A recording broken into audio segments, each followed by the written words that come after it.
Well, colleagues, let me begin by welcoming you to our first public hearing, to thank you for coming here to give evidence to us. Would you like to begin by telling us who you are and what you do? Okay, well, I'll start. Some of you know me, I'm Kirrage. I'm currently Director of Asset Management and Property Services, and also as an interim, I'm the Interim Director of Housing Services whilst the current recruitment is progressing.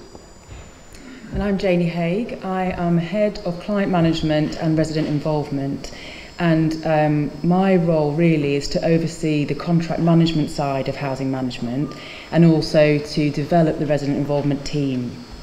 Thank you both very much indeed, and as you know, we intend to ask you a series of questions, and if there seems to be an urgent question that one of my colleagues wants to add, although there's an opportunity later for supplementary questions when everybody's going to be involved, I'm certainly going to allow them to come in. But let me begin by asking the first of these questions, which is, I wonder, can you give us any information on the current customer profile of the residents living in the borough's council housing, and also to what extent are services geared to that customer profile? Okay, well, if it's okay, I'll start, and then obviously Jane can come in. And I think I probably, out of both of us, have the longest history in terms of having been here since 2012. I think if you like, the makeup of the customer is somewhat difficult to actually identify. There is documentational evidence in terms of who the makeup of the general population are, and what we tend to do is we find that there are certain elements of that are usually transient, which we do find in most local authorities in terms of different groups moving in and out of areas.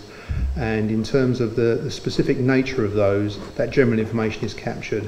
But we don't tend to, as a housing service, primarily look at those different types of groups of people to actually focus how we deliver the services. What we try to do is have a generic service that applies to all in a fair and balanced manner.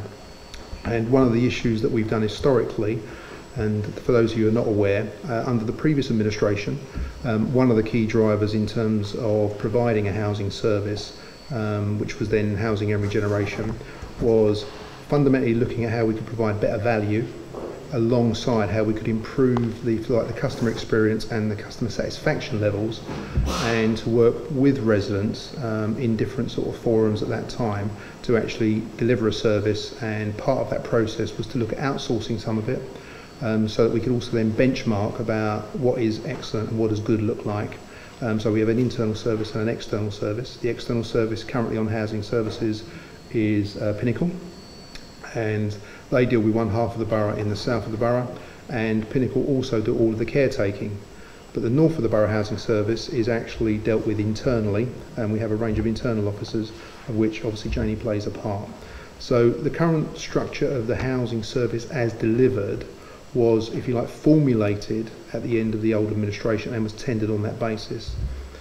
Since the new administration have come in, we've obviously worked closely with the new administration in terms of looking at their manifesto objectives, and we are now in the process, even though it's a year later, of actually adapting and looking to supplement some of the services that housing provide to meet some of their new objectives. And one of the biggest changes of all of that is the level of resident engagement that is now taking place. And again, one of the reasons that Janey is here, and she can obviously comment as well, is that has pretty much developed to such an extent that if you compare to where the housing service is at this point in time to where it was, say, a year, 18 months ago, it is vastly different. There's still a lot of work to be done, and I think there has been a lot of good work done to this point in time. But again, there's still a level of work to be done. I think, as Steve says, he's got a lot more experience in this than I have. So I started in February this year, but I've got a couple of overlying stats. Yeah, of course. Can you hear me now if I speak a bit louder? Or just lean. Thanks, Steve. So, for example, there's 12,500 properties that are within council housing ownership in the borough, and 15% of the borough live within those properties. And for example, the high level sort of figures that we have is that a quarter of the council tenants are registered disabled as opposed to an eighth of the borough. So obviously a higher proportion. and there's double the number of unemployed residents living in council housing as opposed to the rest of the borough. So with those sort of stats, what we're trying to do with working with residents is to look at, from an estate-based level, how do we try and improve the conditions that are there already. So for example, what we're trying to do from housing services is look at the other services that are provided by the council. So we're trying to work closely with the employment and skills team, with adult social care, with Sports England, and bring those different services together, because as you'll imagine, we're very housing focused, whereas there's a lot of demographical issues here that are wider than that. So part of our remit at the moment is looking at the other services that are provided and linking that in to improve the situation. Thank you. Thank you. Anthony Wood, who is one of our tenant members of the Commission with particular responsibility for sheltered housing.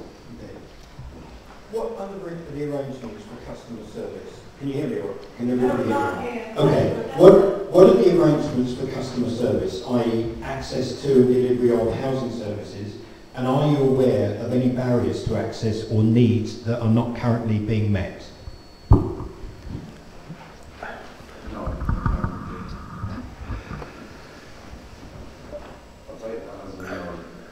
That's obviously in terms of it's quite a sort of far-reaching service. I think one of the positions that we are in sort of housing at the moment is that we have a service that is clear to certain people but not to everyone. So I think we recognise that part of the barriers is the availability and the ability to actually get access through certain officers through to various other sort of services. And I think one of the difficulties we have with that is that at the moment we have offices north and south of the borough. We also have obviously King Street and the main town hall annex, the main town hall and 145. And I think part of the problem that we've got is there isn't a level of access to all that we would like as a housing provider. And I think one of the things we also find is that where people don't know where to go, and that's just as the council as a whole, is that the majority of the time they come through the housing route. So we act as a conduit for providing a level of information that should be readily accessed elsewhere. And I think we do recognise that we do have to improve that side of it. And I think this year, I think we will all agree that communications this year has been not as good as it should have been. And I think there is a definite drive to try and get that in. So that is definitely a key barrier there. I think in terms of the churn of officer staff, I think there is a recognition that over a period of time there have been a range of staff that have come and gone. And I think a couple of years ago when I joined, I think one of the biggest things that I heard is that every year they were expecting another turnover of staff, which again would act as a sort of further barrier for people to obviously build relationships, both from the TRAs, both from the tenant representatives, and bring those forward. I'd like to think there has been a level of stability, but there has still been too much movement in terms of getting some of that. I think there's a sort of customer service side of it. One of the other things that we have concern is obviously where you're aware that the borough currently has shared services outside of housing, is that not everyone, and including officers, don't actually know who's the best person to go to, which actually joins up some of the information that residents require. And I think we're also mindful that we're trying to obviously improve that route as well. We would want housing as the main focal point to be the one-stop service moving forward. But again, I think we do need support not only through housing colleagues, but I think through the rest of the sort of shared services and indeed the administration in terms of what that looks like moving forward. And I know the new administration have a clear mandate in terms of bringing that.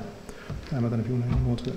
I don't know if I do. Don't talk to Janey, if there is anything extra. No, I think Steve's initial point around the fact that we have 2 housing officers across the borough. So if you live near to your housing office, then you're able to access your housing officer and the services that are provided there. Whereas if you're further away, then that might be one of the barriers to accessing the services. So that's probably something that we could look at going forward. Absolutely. Anything, nobody wants to come back on that? Yeah, Peter. I just wanted to ask about online access, for example, as another route. Yeah, well, there is currently a drive by the administration to look at digital inclusion for all. We have, over the last few years, tried to engage with the majority of our residents, and some of the information that we get back is that there are people that are resistant to using the digital sort of technology, and a lot of that is around some of the more elderly people who still prefer, if you like, the written forms of communication, and we do understand that. So there is currently a number of initiatives where we're trying to look at how we can get people online through various sources, and let's face it, most people watch their TV. You know, if there's an access way we can get things through the TV or through some sort of set-top box, then that's something we're going to sort of pursue. Not everybody sits down and watches TV. People are online. Please. Look, please, Make some notes. Johnny. If you're clever, but don't say anything at the moment. Just make some notes, and then we'll talk about it. there's something You will have plenty. not any other app. You will have plenty of opportunities to, Johnny, please. You will have plenty of, look, you mustn't do this. You will have plenty of opportunities to make your views felt in due course. Okay, so just to conclude, really, that there is a drive for towards total digital inclusion throughout the borough. But again, equally similar to the point that I made to Andy, there are barriers in terms of people ability to have access. You know, what sort of level of service they might be able to have access through that. But I am aware that the council is definitely committed to try and use every lever at its disposal. And we're actually working with some of our partners in terms of whether they can bring in investment that might make it, if not free, but extremely cheap in terms of getting access through that. So it is a work in progress, but there are certain people that would have to be treated slightly differently in terms of making sure that they are fully comfortable and confident, because that's the other issue. If you're not confident in using it, then you won't use it. Sorry, Steve. There is a facility that we're looking at called My Account. I don't know if anybody's heard of it, but it does offer general information across the borough, but it does enable tenants, or hopefully will enable tenants, to be able to log on to their account to check their rent levels and to check if they're in arrears, and that sort of data, that personal data, will be accessible on the internet, which is something that I know that housing officers would definitely welcome going forward. But I think we're looking to go live later on in the year with that, but it's something that's in planning anyway. Thank you for that.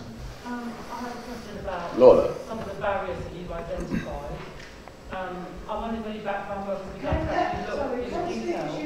Sorry.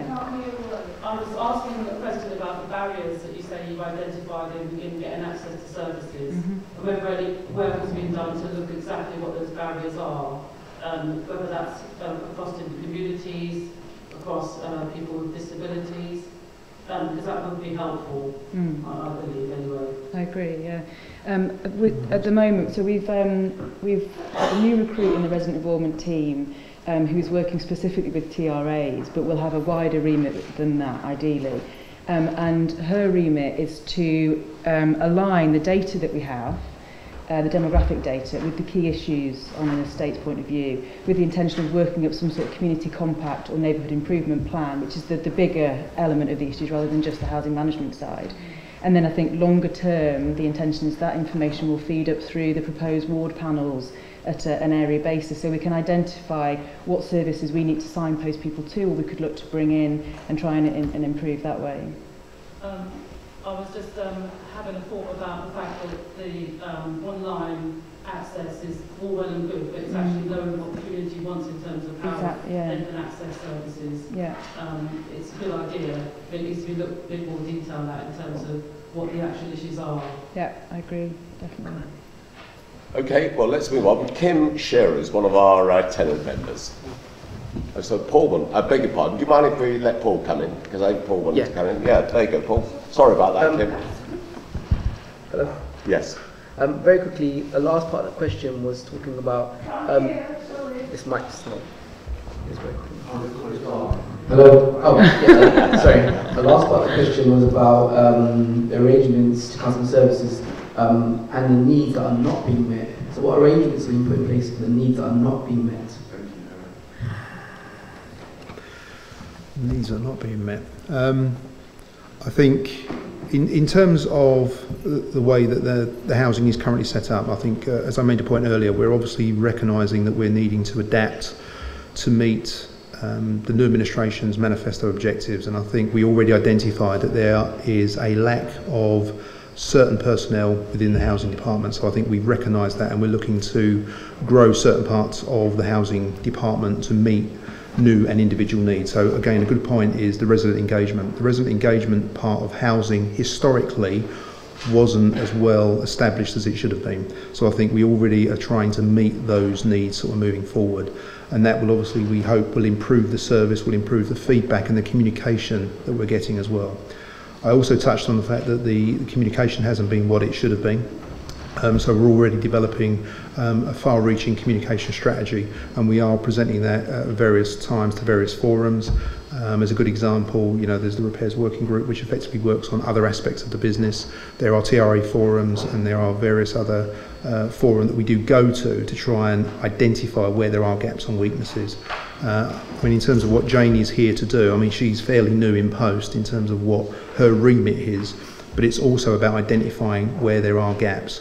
But one of the things about the communications, and it's more about the one-to-one basis that we've been doing lately, is that where we are getting information from you as a group and indeed the wider community, we are trying to address some of that. The only difficulty we have is because it is a local government, there are processes in place. So even just trying to recruit normally, there is a process which we have to go through in terms of trying to deliver that. So it's not as fast as we would like. And again, back to the churn of the department, more recently we've lost 2 key members of the housing department, of which we're now trying to backfill and address sort of some of those issues. So I think in terms of what we're looking for is a great deal more feedback, the resident engagement, having a greater role to play in terms of capturing that information, feeding it through, and then obviously having the conversation about what is achievable and what is not. Because I think I would be remiss to say that we can do everything that everyone wants, because we also have to have one eye on the fact that, you know, we are still coming out of an austere period. There is still, you know, sort of a drive to be more efficient and to get greater out of what we deliver, so more for less. But we also want to make sure we do it as efficiently as possible. So we don't want just be reactive, we want to be proactive, but in response to some of the feedback that we're getting. So I think that's just a sort of an overview of where we are. But then if you want to add any more, Jane. Well, you've touched on it there really, Steve, but in terms of the resident involvement interaction that we've been pushing really, a number of residents here will probably know what I'm going to be talking about, but we've been working with residents to create a resident involvement structure. And within that structure, there are a number of different groups. There's a scrutiny panel that will sit on top of that, which will obviously scrutinise the work of the landlord function. But alongside that, there's a number of working groups and policy groups that we're looking to form. And part of that will be looking at how we can improve neighbourhoods and estates, but the other part is the sort of quality assurance role. So it enables residents to find out more about the contractual agreements that we're in and how we're performing from a housing management side. And it will enable residents to feed back and say, well, we're not very happy about this, can we look? So it sort of makes it more, what's the word I'm trying to look for? It holds us to account a little bit more, and it makes us more open to that, more transparent as a service. Fine. There will be opportunities, of course, after the break for further supplementaries. So why don't we move on to Kim? Kim. Janey touched on a bit of this question earlier. Has the council been developing housing services to offer different forms of tenancy support? For example, health and wellbeing, employment advice, financial inclusion, and if so, what evidence of success? And I'm particularly interested in people's aspirations for future. Okay, there's a couple of different things in there really. In terms of employment, I know that the contractors, for example, Pinnacle and Mighty, have taken on apprentices, offered work experience opportunities for residents in the borough. I think Mighty provided a substantial training budget within their contract. So there's a number of sort of schemes we've tried to run with the contractors, but alongside that, like I mentioned before, we've been working closely with the employment and skills team to try and deliver training initiatives, try and make sure that tenants are aware of the opportunities that are out there. So again, it's they sit or used to sit within the housing function, but they wouldn't have been necessarily a housing management function. But it's making sure, I feel, that the housing management staff and the teams know who to signpost people to. So if there is an employment and skills awareness day, for example, or there's some training opportunities there, it's making sure that that's signposted back through to the TRA chairs, for example, at the TRA forum, and trying to link those sorts of things through. In terms of the sort of wellbeing side, we've worked closely with London Sports Trust to deliver a number of activities on the estates. I think Fulham, the Bayonne estate and Fulham Reach is one of the biggest ones, I think, at the moment. resident-led, very much so, but applying for funding and trying to bring in those service areas to work with underprivileged children and provide sport opportunities for them. And another initiative really that we've been looking into is the HEAP scheme. So this is looking at groundwork funding, environmental improvements that are very much led by residents on their estate. And that's something that we need to definitely consider going forward in terms of community development. There's community initiatives that everybody can get involved in and champion and drive forward. Is that okay, Kim? Yeah. Jolly good. Okay, Sophia, who is also one of our tenant members of the Commission. What levels of performance does the Council currently achieve, and what levels of customer satisfaction? Okay, this is quite a broad sort of a subject really, and at the moment it's quite emotive, since obviously we've been working through the last year in terms of what we're trying to sort of deliver. There are different measures that are captured through, whether it's through the estate service, whether it's through housing services, or whether it's through the repairs and maintenance sort of service. Currently levels of globally resident satisfaction are somewhere around the 80 to 83% generally. And I would caveat that by saying that you will get different responses depending on which questions you ask, and we use different forums to actually gather that information. So the Council at the moment, through its estate services side and from the repair side, uses a company called K-West, which is an industry standard organisation that has a list of standardised questions where they ring up residents and ask them a number of questions based on their recent experiences. One of the difficulties we've had within the last year is a number of these avenues that we take to gather that information are very generic. So sometimes when you ask the question, if someone has had a bad experience with, say, the council generally, and you phone them up and ask them specifically about housing or another service, you 9 times out of 10 will get a negative response. So we are currently going to be working through the resident forums and indeed the repairs working group to have a review about what does good look like and how do we capture that information. So on the whole, satisfaction is going in the right direction. It's not as high as we want it to be, and as I said, it's around the 80 to 82% overall. But the problem that we have is I think it needs to be turned on its head, and I think you need to come from a position of the one driver needs to be customer satisfaction generally, as opposed to looking at some of the other key aspects, which we do capture a range of information on KPIs.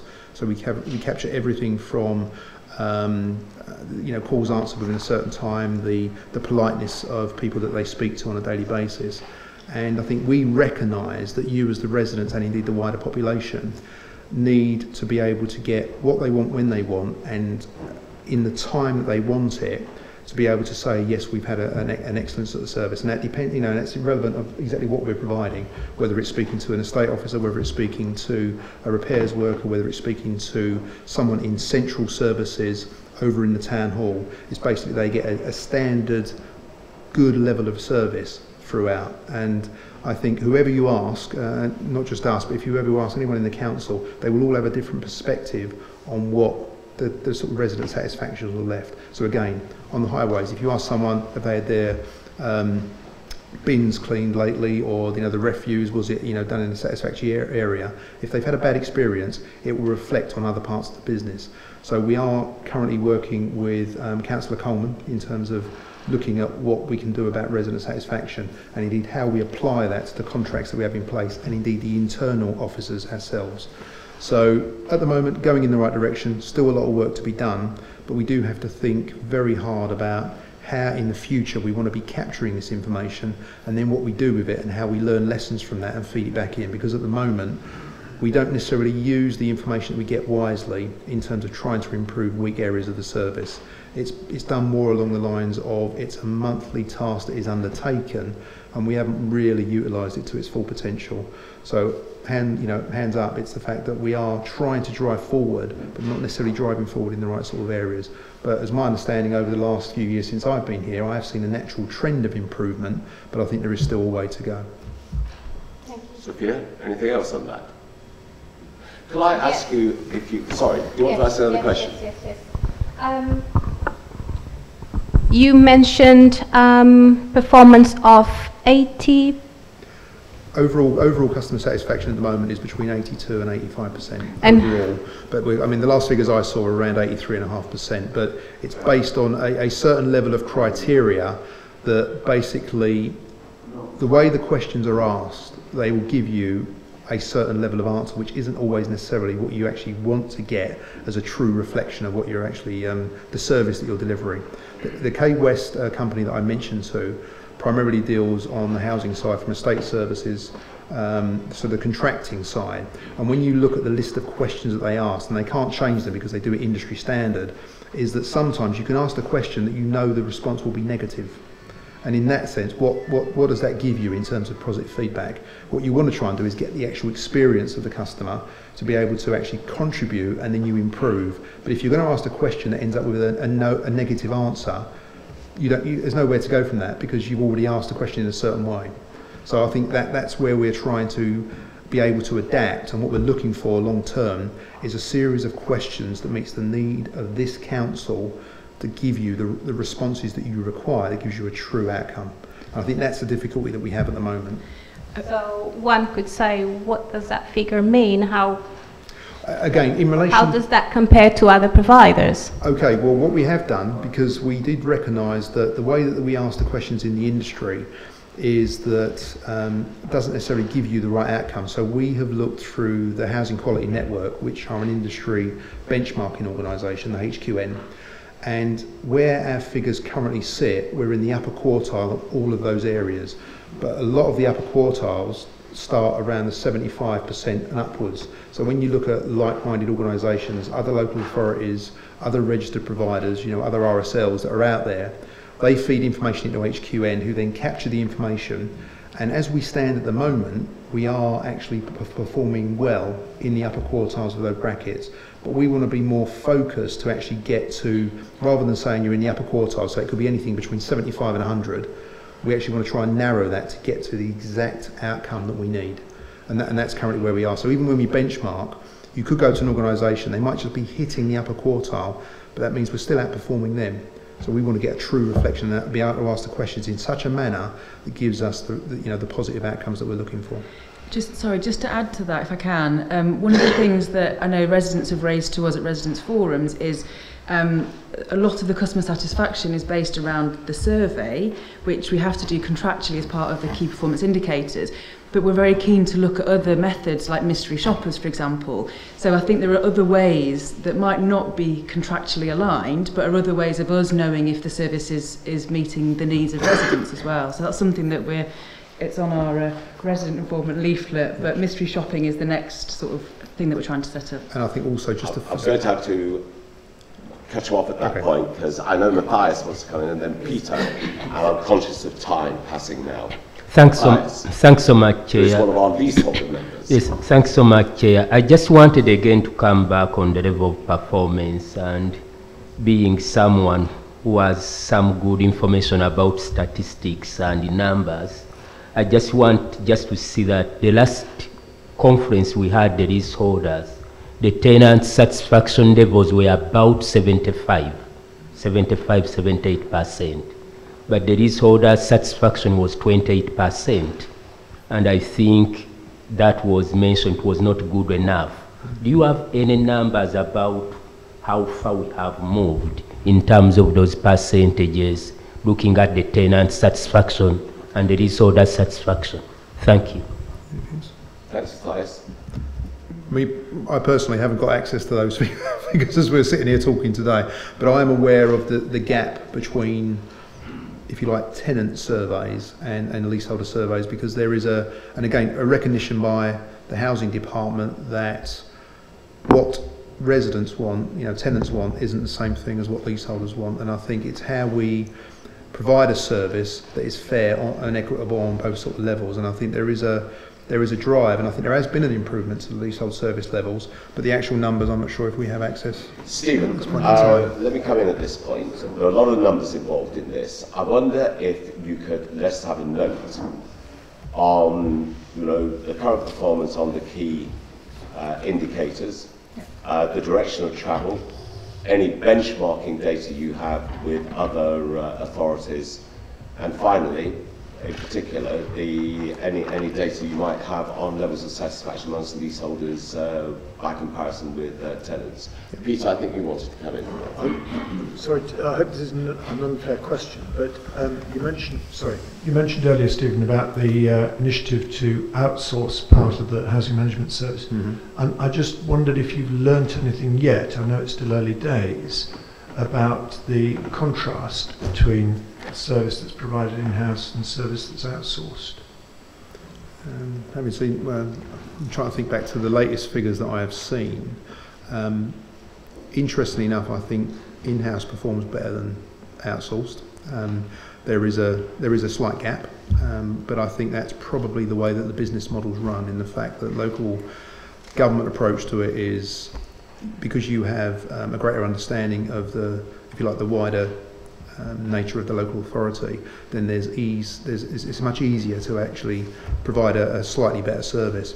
I think what we want to do is to try to make sure that there is that levelling out of that playing field, and I think it comes back to the comms about how you access, and it's easy for individual officers to actually be able to access, you know, and I'll be the first to hold my hands up, there are probably still parts of the business some 3.5 years later that even I'm not quite sure centrally necessarily where to go because of the shared service type of arrangements. And I think if that's what we are struggling with, you can only imagine what some of the residents are sort of struggling with in terms of getting access to that information. So at the moment, slightly better sort of in-house, but I think that's more about how we, you know, all access the information moving forward. I think we'll have to draw a line under this particular session. Remember that don't go away, because we want you to come back for the supplementary questions later. But in the meantime, we are very grateful to you for kicking us off in this very helpful fashion.